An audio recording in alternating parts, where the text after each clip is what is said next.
Coming to you with breaking news, I'm Steve Lombard. Violence broke out at a local gym. Here's our exclusive footage. I can't go on any longer.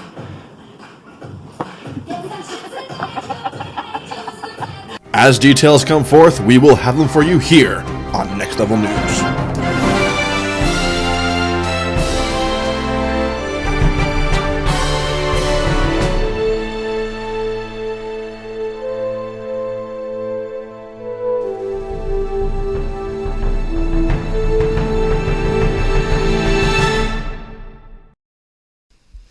So after spending about a couple weeks getting used to exercising again, Steven's had me doing all sorts of upper body workouts, and we've had a slight problem.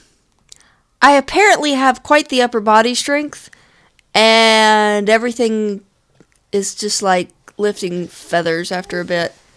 So I've been lifting a lot heavier stuff. And I've discovered that my shoes are crap when it comes to running. Aren't you supposed to be working out? I fell off the treadmill. I think I'm done walking. You okay? I think, yes, I'll be fine. I just think that after you fall off the treadmill, you probably stop for a while.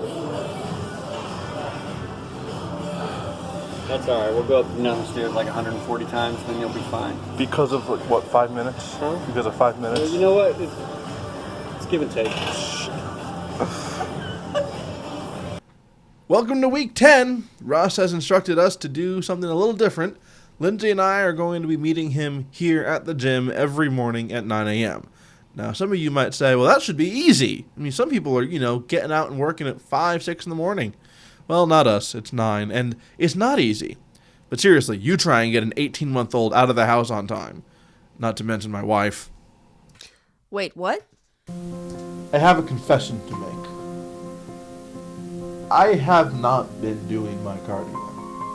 Ross told me that he needed me to do my cardio on my own time because we were going to focus on muscle building when I was with him, and I had to do cardio for weight loss when I was on my own. I never really did that. Ross tells me that we're going to do the squat rack, and then I'm going to get on the treadmill for an hour and a half. It was like 30 minutes of squatting. Then it was 30 minutes on the treadmill with him and Lindsay by my side. And then when my 30 minutes of that were done, I now had to do it for another hour while he and Lindsay worked out. I opted to go walk outside though. And my legs are killing me. But I probably burned between 800 and 900 calories doing all this. Which feels good to be able to say that, but I would have rather it not come to this in the first place. Steven told me that he knew I hadn't been doing my cardio because he's apparently a mind reader now, and he told me that he'd been allowing me to not do it this whole time, but this was the week that he was going to force it because I need to be walking for some reason. I assume something's going to happen soon, but I couldn't tell you what. And I asked him what, and he laughed at me and walked away. A little concerned. The movements we introduced Duffy today are combination movements.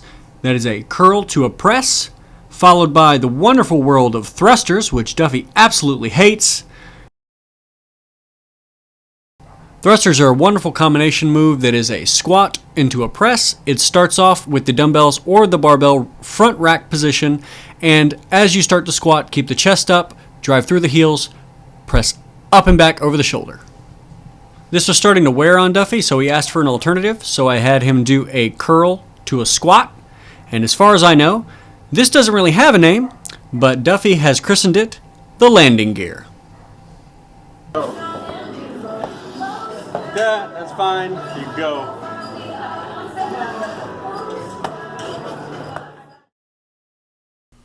We've got Duffy doing a modified burpee here, which is him starting in a standing position and then going to the floor, putting his chest to the ground, standing up as best he can, and then, well, he should be putting his hands over his head, but he doesn't always do that. He's not getting up.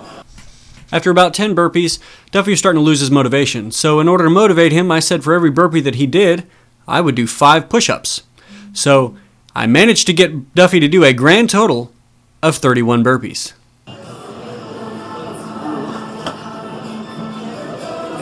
Duffy burpees are weird. We should call them Shatner burpees. Now that I've done my 31 burpees, Ross gets to do 155 push-ups in a row. And it is then, when he is tired and at his most vulnerable, that I shall take my sword, sever his head, and obtain his quickening. Wait, what? This is the last day of the week, and Lindsay and Duffy are working out together. We are doing a circuit training workout. They are starting with a dumbbell bench press, moving to a goblet squat, then step-ups, and then playing with planks. Duffy's serious face.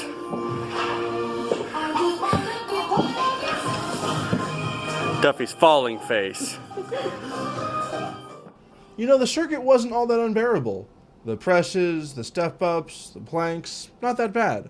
The squats, on the other hand, were awful. Absolutely awful. Ross had me use a 22.5-pound dumbbell in the goblet position, and for some reason that's a whole lot harder to me than doing 115 pounds on my back.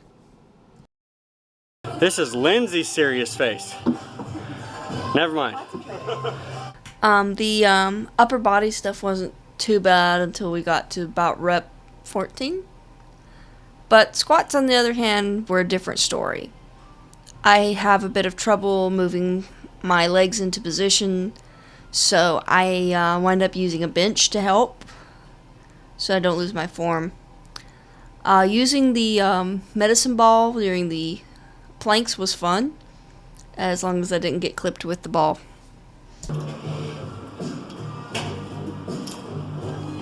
After going ahead and doing 2 rounds of the workout circuit, Ross decided that we only had 10 minutes left before we had to get going, so he had us do some walking, jogging intervals.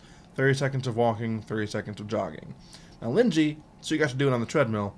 I tried and came to the realization that the treadmill can't actually handle someone of my weight at a higher speed than a brisk walk. About 2 miles an hour is the best it can handle me at, and that wasn't going to cut it, so we did mine outside. And it was nice. It was brisk, and that's really about it. Doesn't matter if it's just a shuffle, keep moving.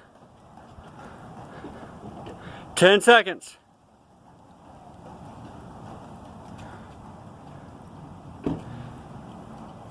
3, 2, 1.